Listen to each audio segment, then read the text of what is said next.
আজকে দুপুরবেলা এত খুশি ছিলাম যে সব কিছু নিয়েই আমি নাচা শুরু করে দিয়েছি। তো কেন খুশি ছিলাম, কি কারণ, সেটাই তোমাদের সাথে শেয়ার করব। তো তার জন্য ভিডিওটা পুরো কিন্তু দেখতে হবে। So hello everyone, good morning and welcome back to my channel. কেমন আছো তোমরা? আশা করি অনেক ভালো আছো, আমিও বেশ ভালো আছি। তো চলো ভিডিওটা আজকে স্টার্ট করি। তো সকাল সকাল ঘুম থেকে উঠে পড়েছিলাম।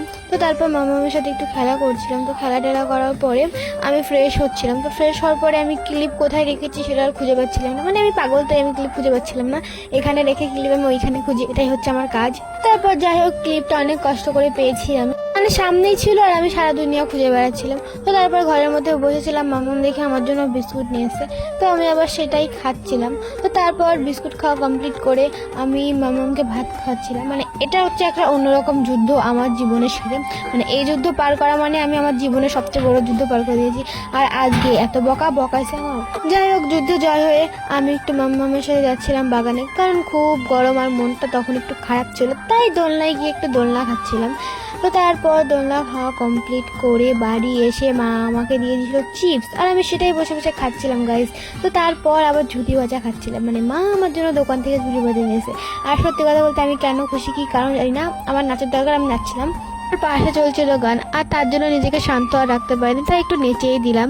তো তারপর রান্না করতে চলে গেছিলাম। তো তারপর রান্নাঘরে গিয়ে দেখি বাবা একটা রেল লাইনের পাথর তুলে এনেছে। আরে দাদা, ওটা পাথর না, ওটা পেঁয়াজ, তোমরা ভুল দেখেছো। তো তারপর রান্না করছিলাম, তো দেখি আমার মাম্মাম 2-3 বার এসছে, কারণ কষানো মাংস খাবে আর দেখতে তো হবে মাম্মামটা কার, আমার। তো তারপর আবারও যুদ্ধে বসে গেলাম, একটা অনেক বড় যুদ্ধ। সেই যুদ্ধটা আমি আবারও জয় করে ফেলেছি, কারণ ওকে খাওয়াতে খাওয়াতে আমার অভ্যাস হয়ে গেছে। তো তারপর আমি স্নান করতে চলে গেছিলাম। তো স্নান করা হয়ে গেছে। তো তারপর ঘরে এসে আমি ক্রিম মাখছিলাম। তো তারপর আজকে পুজোটাও আমারই করার ছিল। তো তারপর আমি পুজো করেছি। তো পুজো করার পরে আমি ভাত খেয়েছি। তো তারপর আর কোনো ভিডিও আমি বানাইনি। তো আমি জানি না আজকে ভিডিওটা কেমন হয়েছে, কারণ আমার মনে যা এসছে আমি তাই বলে গেছি। তো ভিডিওটা কেমন লাগলো কমেন্ট করে, ভালো লাগলো লাইক কমেন্ট শেয়ার করে দিও। আবার নতুন কোনো মিনি ব্লগে দেখাবে, বাই।